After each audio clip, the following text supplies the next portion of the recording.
Yo, welcome to the show where the energy's flown. It's your boy dropping heat. This is the Ozone. Step into the arena where legends are made. From the courts to the fields, watch the highlights played. Football, hoops, baseball, it's all fair game. If it's sports, we bring the fire, put respect on the name. Stats and debates, we break it all down. From the rookies to the GOATs who wear the crown. No halftime, all grind, we're setting the tone. It's prime time, baby, you're in the Ozone. Yo, it's passion, precision, the plays we dissect. From the underdogs, grinding to the Hall of Fame vets. This is more than a podcast, it's a sports throne. Let's kick it off right, welcome to the Ozone.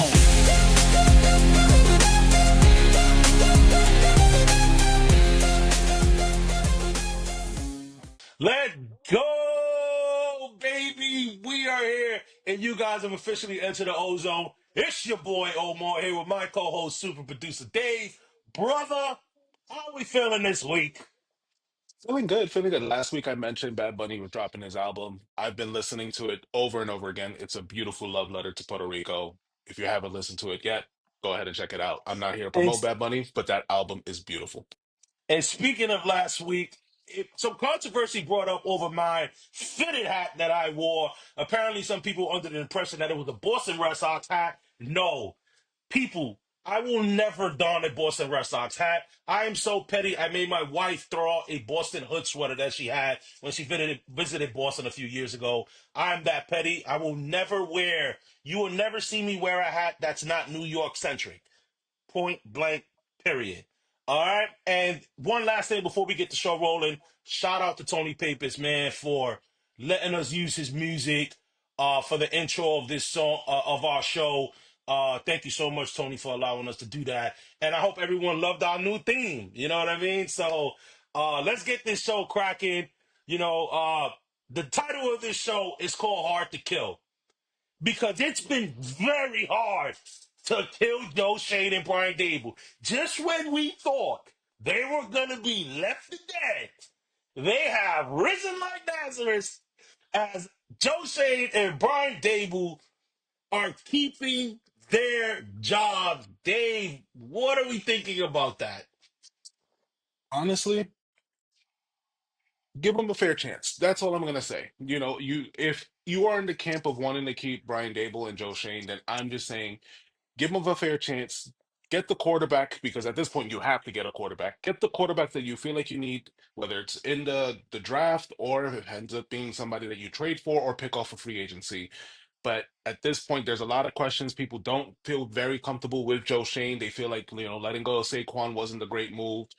Putting that money to Daniel Jones wasn't a great move. And while Dable is a coach that I can imagine being hired right away for another team if he was let go, you also do question what does he bring to the table in general, just because you haven't had a winning streak, you've only been to playoff once. Yeah, I think is that I think I know a lot of people the honeymoon phase has phased out with Brian Dable and Joe Shane from that first year, the playoff appearance and the win over the Minnesota Vikings. But man, I've been adamant with it, man, and I'm sticking to my guns. I want to give them an opportunity to draft a quarterback, and obviously sitting at number three now officially now that we know there's no speculations of what we're going to do. We're sitting at three. Now, we don't know who move up. I doubt Joe Shane will move up. But I want to give them another crack because I feel like with Brian Dable, you give him playmakers, he's going to be able to do things, man. Like, this guy's not a bad coach. I'm sorry. Name me a coach that's going to win with Drew Lock. Name me a coach that's going to win with Tommy Cutlets. Name me a coach that's going to win with what is it, Pat Boyle or whatever his name was, the guy that quarterback got so long, like Daniel Jones. I'm sorry, I get it. The Daniel Jones thing was bad, but at the end of the day, this is a quarterback league. Yes, the Saquon thing, letting him go his egg to the face is having a phenomenal year, but you know what? At the end of the day, who are you gonna bring in? That's the question. Yeah. Some people are so adamant on getting rid of people, and it's like, okay, who's gonna replace them? That's the conversation. But I do agree with Mr. Mara. Like, yo, patience are wearing thin. How long will it take to improve the product, John? It better not take too long, Bruce, because I've just about run out of patience. Patience are wearing thin. Um, So although I am happy that Joe Shane and Brian Daboll are keeping their jobs, we need to see a big level of improvement this coming year. Yeah, and you can't, if you're the Giants, you can't let Washington and the Eagles take over that division. The Cowboys are going to be the Cowboys, and they, as Stephen A is always referencing, they're the gift that keeps on giving. We already know what the Cowboys are going to be, regardless.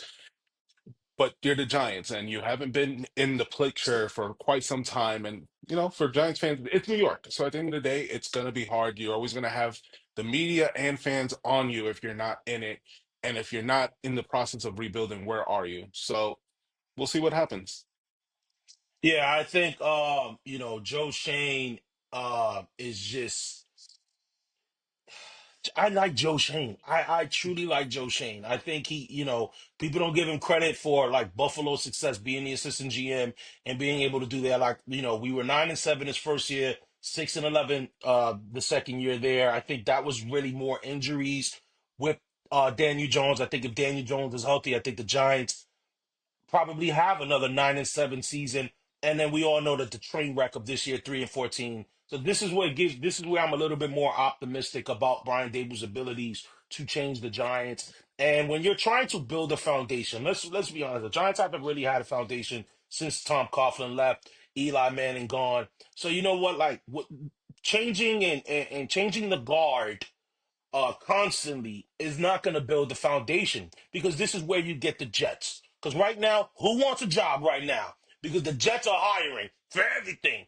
The Jets are hiring for a new GM, a new head coach, and what's old is new, brother. Because this past week, the Jets interviewed Rex Ryan.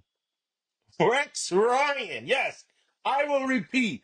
Rex Ryan had an interview with the Jets this past week for their head coach vacancy. Now, we all know other head coaches have been interviewed, such as Mike Vrabel, and we will touch on that because we do have some breaking news on Mike Vrabel, but I just feel like I'm not the one to break it. I'll let Dave do that in a sec. But Rex Ryan has interviewed for the New York Jets job. What are we thinking about that? You ever, Omar, we used to date before we got married. You ever seen someone go back with their toxic like ex, like just didn't work out? And I love it if you're gonna go ahead and get Rex Ryan. Like, here's the thing, right? And I'm with Rex Ryan. I was in the camp of, if we didn't get the coach that we wanted, then for the Patriots, then I feel like that Rex Ryan would have been a great defensive coordinator for our team. If someone like, let's say, if we ended up bringing Josh McDaniels as our head coach, then I feel like, you know what, with Josh McDaniels bringing in an experienced, good defensive coordinator, Rex Ryan would be that person. As a head coach, not too confident in that decision, and we'll see. But Jet's gonna jet. There's some people that want, I'm gonna be honest, man, for the sake of entertainment, and he's had success in the Jets. He's beat your Patriots. He's had success. I can see where I do get your analogy of going back with the toxic ex-girlfriend, for women that watching, we have women viewers too, the ex-boyfriend. It's more the nostalgia. I will admit that 100%. It's more the nostalgia. Rex Ryan did have a 46-50 record with the Jets, and it's below 500, 4 games below 500. That's not good, but it's not horrible. It's not horrible. I will say this, and I'll fight you a little bit on this, brother. Rex Ryan gave the Jets an identity. He gave, when you knew, you had the Bart Scotts, you had the Carmarties, you had guys, Brennan Edwards on the offensive end. This guy was able to win with Mark Sanchez. This guy was able to do some things, and this is a dominant Tom Brady era, and he's got on his resume a playoff win against the New England Patriots. So Yeah. I get it. Rex Ryan hasn't coached in years, and I'm not going to skip over his train wreck of a run in Buffalo after when he left the Jets. But if you think about it, what options do you have? Um, I'm not opposed to bringing Rex Ryan. I think Rex Ryan will bring some oomph to this team. I don't mind seeing the V-neck sleeveless Sweat is back in the fold. You know, you'll have Brian Dable, Rex Ryan, two outspoken coaches in New York. I'm fully game for Rex Ryan coming in. I'm gonna be honest. And you got to look at this, man. The Jet situation is different. Like you said, that's going back to the ex girlfriend. We're married. The Jets ain't get married yet. The Jets still single. The Jets have had bad relationships, so they're like, you know what? This one wasn't too bad. Let's go back with this one. Well, look, Rex Ryan has a foot in the door. So we'll see what happens. I honestly look, I don't think that changes anything for him, but it all starts with the GM and then who else Rex Ryan brings with him, who's going to be your offensive coordinator if you do bring in Rex Ryan. We'll see. No, I agree. And one last thing before we move on. Um, the knock on Rex Ryan was, because it's been so long since he's coached is, well, how come he's never taken a coordinator job? As we know, and for some, and some of our viewers who may not know, usually the process of a head coach is normally, they'll get a head coach job. If they get fired, if you've been good, you might get another opportunity. But some of them may go back to being a coordinator, which is almost like an assistant coach. And usually they'll build themselves back up, built their portfolio back up, so then they get another head coaching job. Rex Ryan didn't do that. And I understand that the league has shifted. This is an entirely different NFL than what Rex Ryan left. So I do see that. I just think when you're coming from a mess such as the Jets, you have to have someone that can bring a foundation. At least Rex Ryan brought in that foundation, some sort of identity to the Jets when he was there.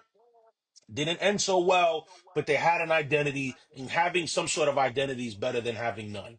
And yeah, And the other thing is that it's not like Rex Ryan was just sitting on his couch this whole time and not doing anything. He has eyes on the NFL. He has been studying tape. He's seen the players he's on. He's a commentator right now on the, ESPN. So ESPN. it's not like he's so far removed from football that it's just like, all right, what has this guy been doing this whole time? He does keep up with the sport. He is knowledgeable. We'll just please turn out bad. That's all I want to see. That's all. But you know what? The Jets are not the only team in a messy situation. As last Monday, which is known in the NFL as Black Monday, that is the Monday that follows the end of the regular NFL season. Head coaches on that day are known to get fired. And two head coaches were fired last Monday, and the Las Vegas Raiders firing former New York Giant champion Antonio Pierce, and the New England Patriots firing one of their great ex-players that brought multiple championships to their team, the head coach Jerrod Mayo. And I'm let me gonna cut let you off you. real quick. I'm gonna let you take this one, brother. So let me cut you off real quick. So usually, yes, it is Black Monday when they finally let go of the coaches. The Patriots, they didn't waste any time. They fired him right after the game. So I I was very heated when it happened because going into this season, I have been notoriously saying I don't expect us to win more than 3 to 4 games. What happens? We won 4 games. This team had a bad roster going in. I still, and I will continue to trash Elliot Wolf because I don't know what you bring to this table. You're not officially a GM because they didn't go through a hiring process and interview you. So you were already in the door and they just gave you're the de facto GM as the vice president. I don't know what you bring to the table, and I don't know who's in that draft room, to be honest, or who's making the real decisions in there. So the team you had I'm being completely honest. The Patriots roster was trash this year. Outside of Gonzo and now the pickup of Drake May, who clearly seems to be our franchise quarterback going forward. The rest of the team sucked. What were you expecting to do with this team at all this year? So you go ahead and you fire him after you promised that this was supposed to be a rebuild and a multi-year rebuild mode. And I don't understand where Kraft decides to let him go at the end of the year. And he says, I was just very disappointed in the results of this year. What were your results in this year? I really don't understand. So let's move real quick before we do that. You're hiring Mike Vrabel, and this is the breaking news. Right before the show broke, you hired Mike Vrabel. He is your now the Patriots head coach for most a year, mind you. Um, I don't think that Jerrod Mayo was the guy that they originally wanted to hire. He just happened to be in the building that they gave him the job. They wanted somebody to transition from Bill Belichick. Unfortunately, Jerrod, you got the shit, the bad end of the stick. And at the end of the day, I don't believe that Mike Vrabel, if he was with the same team, with the same layout, would win you more than 5 games. So what was the point? I think it's not a coincidence. It's not a coincidence. The Jets interviewed Mike Vrabel or were either before that Sunday, before last Sunday. Yeah, because Rex Ryan was interviewed this past week. So Mike Vrabel was interviewed by the Jets. Mike Vrabel was linked to the Jets. I think Robert Kraft, right. I think I agree with you 100% with the Gerard Mayo thing, where um, it was just right place, right time. Because I think if Rabel was available then, he's bringing in Rabel. And like you said, does Rabel improve this team any more than what Gerard Mayo would have done? I don't think so. Um, I would say this though, Vrabel is a much better coach, but I just think the way it happened is wrong and dirty. It's wrong and dirty. You set this man up for failure. And I think obviously it was definitely a move not to get Vrabel to the Jets, 100%. Or even the Raiders, with the Raiders firing Antonio Pierce. Who's a minority owner for the Las Vegas Raiders? Tom Brady. Tom Brady is very close friends with Mike Vrabel. So I think Robert Kraft was like, hey, we gotta attack this immediately. We have to attack this immediately. Let's hire Vrabel, but we're gonna have to fire Gerard Mayo in the process. And it leads to this question, whether it was fair or not, because race now is being brought into this conversation. And Fox Sports One's host, Emmanuel Alcho, who hosts the weekly morning show Fox Sports One called The Facility, brought up an interesting topic, brother.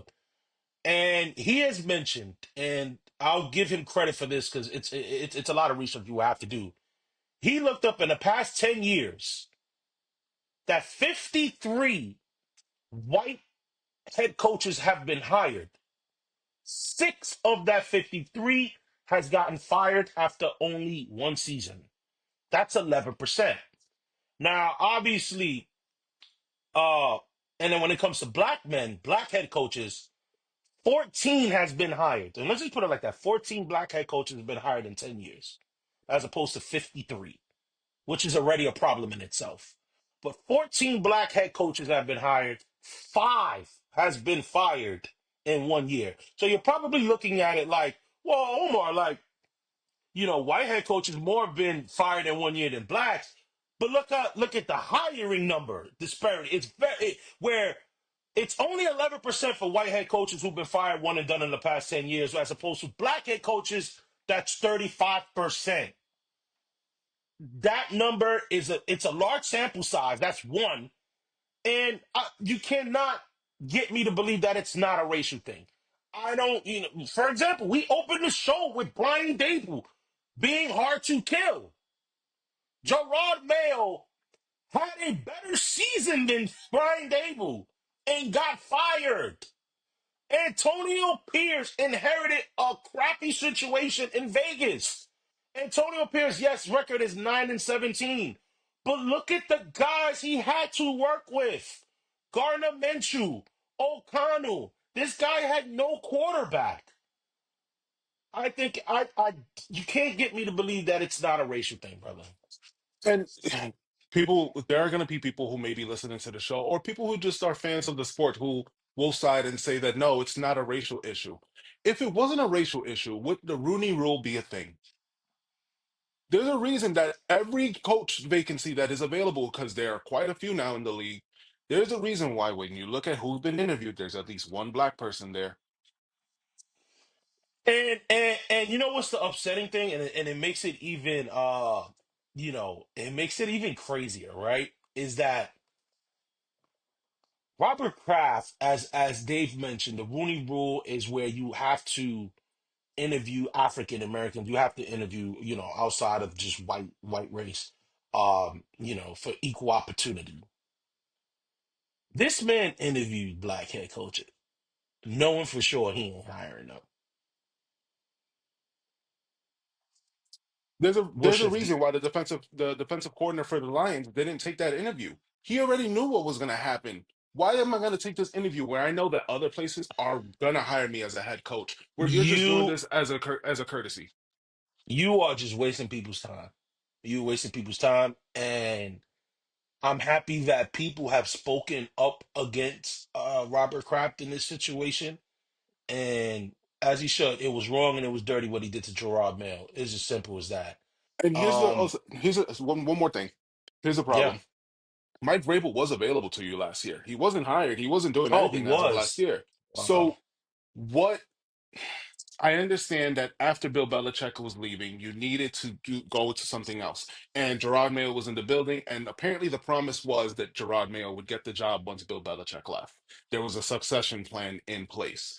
But Mike Vrabel was already available at this time. So you put somebody through the ringer, let him, and don't get me wrong, Gerard Mayo has his faults. There were things that he did wrong in the press conferences, things that he did that just, and I'm pretty sure maybe players loved him, but there were some things they maybe didn't like about him.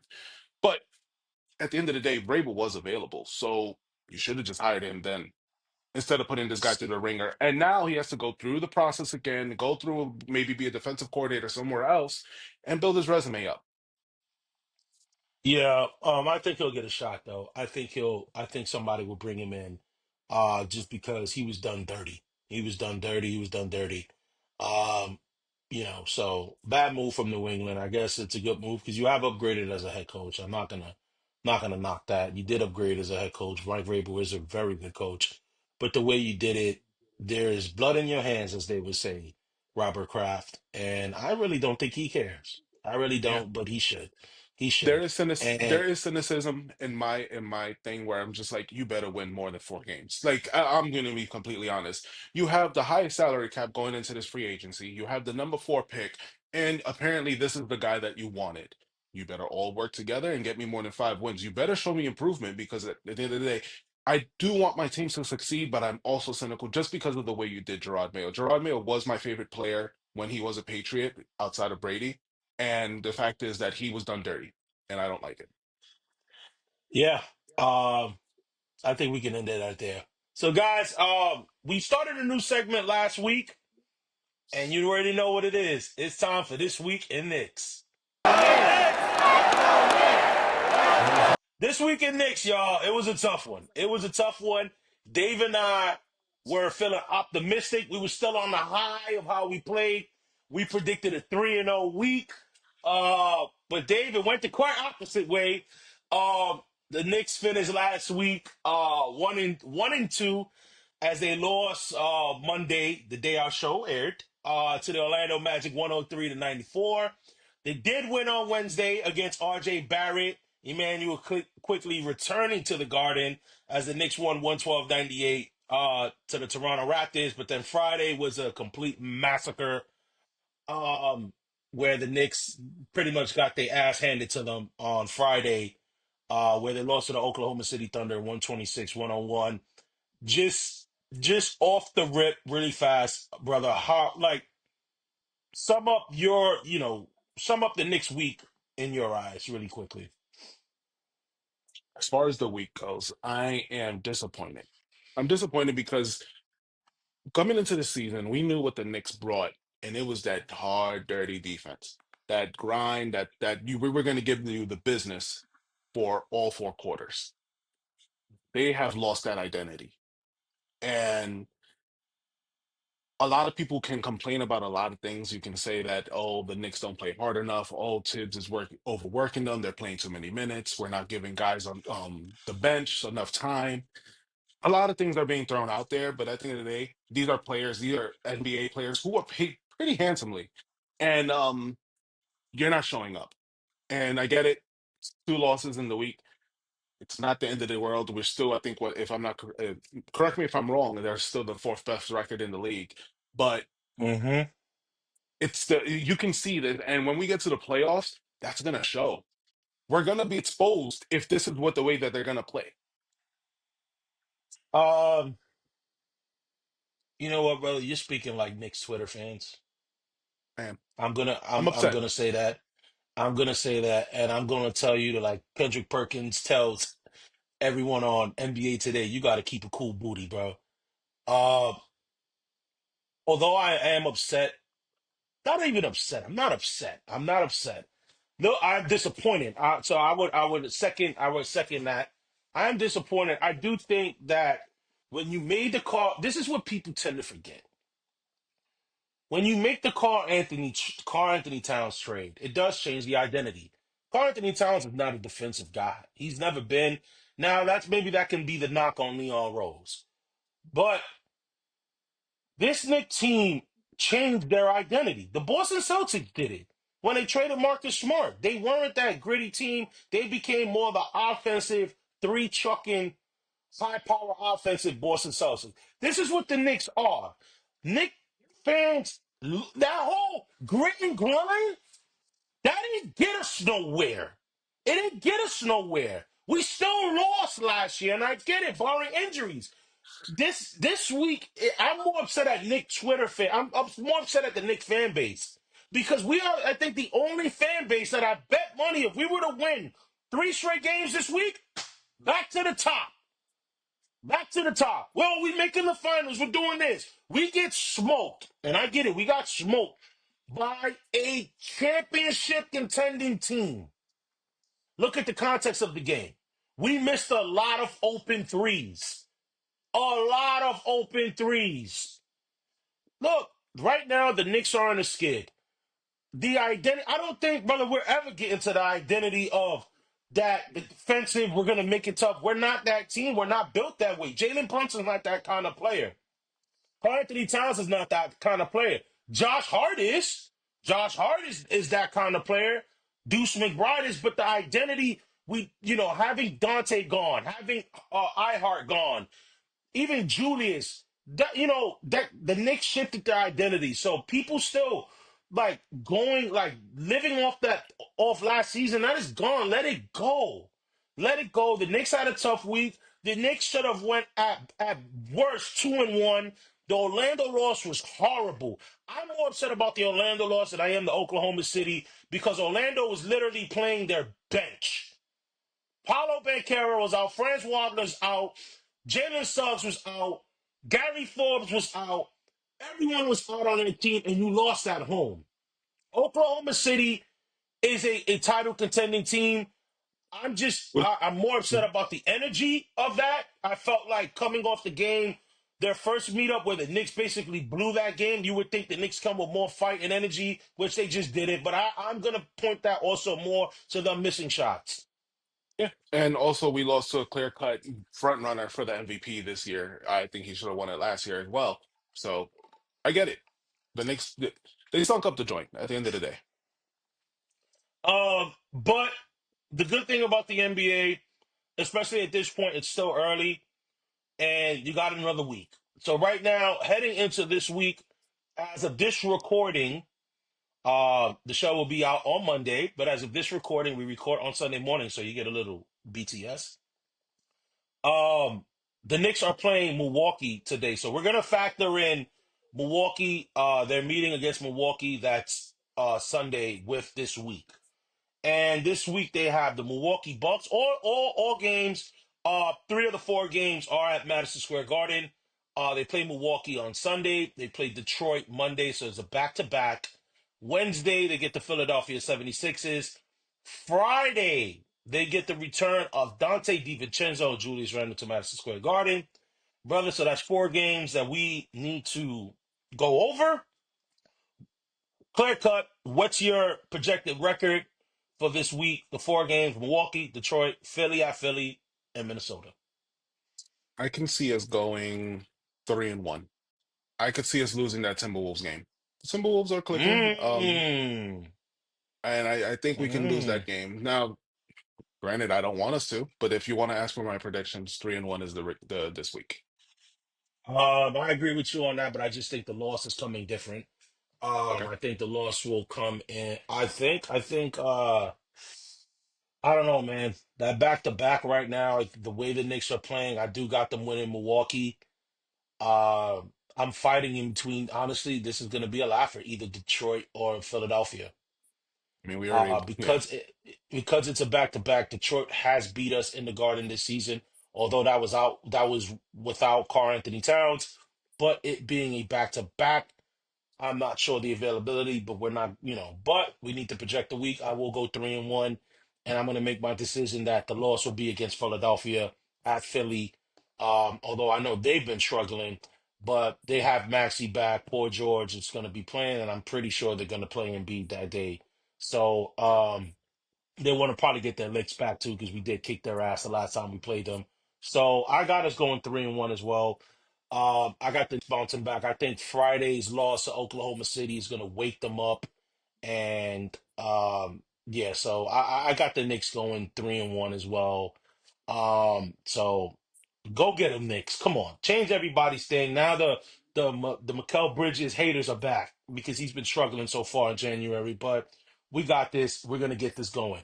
So, guys, we also introduce another new segment, guys. This one is going to be a little different than anything we've ever done so far in the Ozone. This segment is called Quick Hits.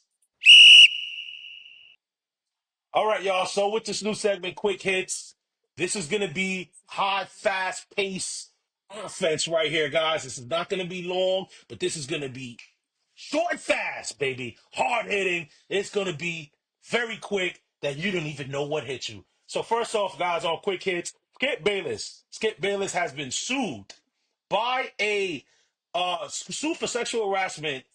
Claims were made by a former hairdresser on set that Skip Bayless offered to pay her $1.5 million for sex. Along with this, accusations have come up. Joy Taylor, another worker out of Fox Sports, where she's accused of having consensual, and we're going to say that, consensual sexual relationship with both a co-worker, Emmanuel Alcho, and Fox Sports executive Charlie Dixon while being married to for further gain to move up in the company. Brother, what's going on?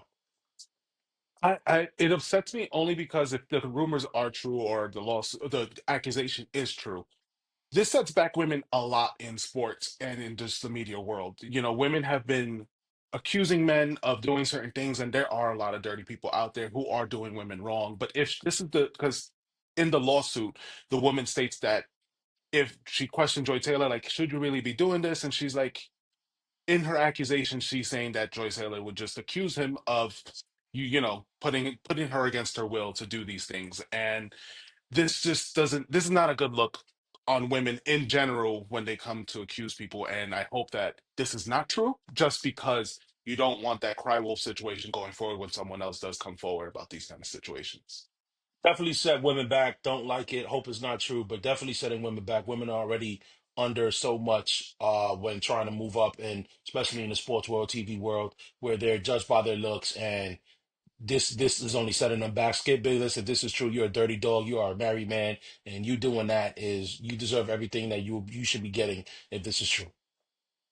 Yeah, and speaking about people getting what they deserve, Hulk Hogan was at Raw this week, and he was booed out the building. Omar, what do you think? Well, you know what? People want to make it a political thing. It's not a political thing. Look, Undertaker came out in this very show as well, got cheered by the whole building. They supported the same man. And this has nothing to do with politics. This has been a big story. CNN, Fox is covering this. This is not a political thing. No one, especially in the wrestling community, no one cares who you voted for. This is a racial thing. Hulk Hogan has been, not even have been accused. There are videos out there of Hulk Hogan making some really racial remarks towards the African American community, and he has made zero efforts in trying to fix that image. The guy really doesn't care. Hulk Hogan very much deserved those boos, and it is what it is. So, moving on, David Wright. It was announced that David Wright is going to be getting his number retired by the New York Mets on July 19th. Brother, are you going to the game? I don't think I'll be going to the game, but congratulations, David Wright. You were a great player when you were there, so I think it's well deserved. As Well far as, deserved. you know, yes. Right now, Andy Martino reports that the Mets and Pete Alonso are far apart on contract talks. What are your thoughts?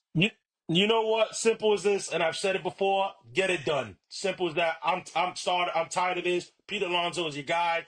You haven't really brought in any big back that's going to protect Juan Soto, and you need that. Pete Alonso has been a fixture in this lineup. Bring it back. As I touched on, 2 words. No, that's 3 words. Get it done. All right, y'all. Predictions for this NFL. As of this recording, the Baltimore Ravens and the Houston Texans have moved on. As of this recording, we'll know who wins the other matchups between Buffalo, Denver, Philly, Green Bay, Tampa Bay, and Washington. Quick picks, brother. Who do you got in those 3 games?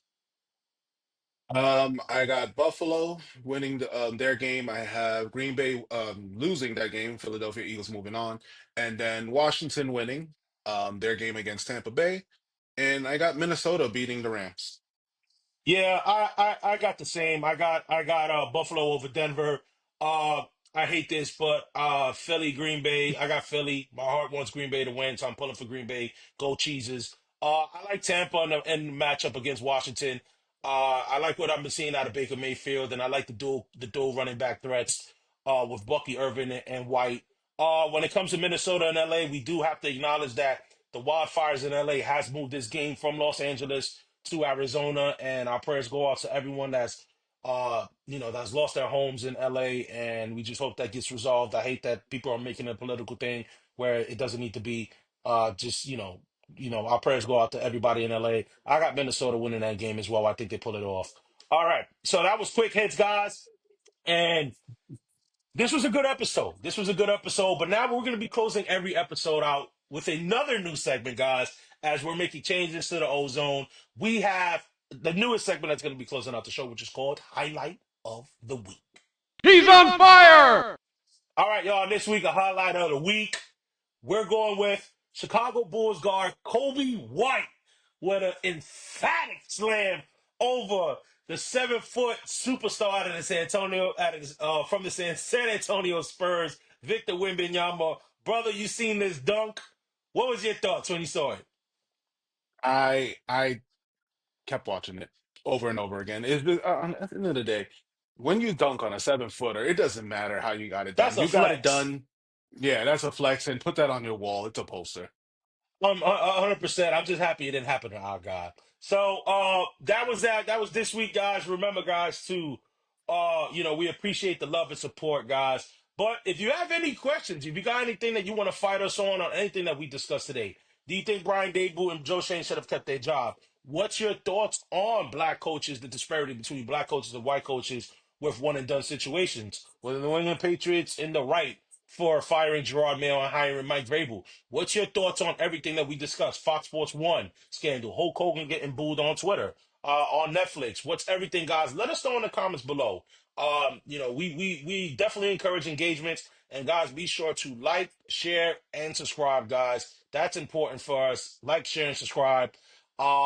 And brother, you got anything that you want to close with? I got nothing. Got nothing, guys. So, guys, I hope you guys enjoyed this week's episode. You know your boys is here every Monday, 12 noon, for that brand More new than a fire, baby. podcast. It's a sports throne. Let's Peace. kick it off right. Welcome to the ozone.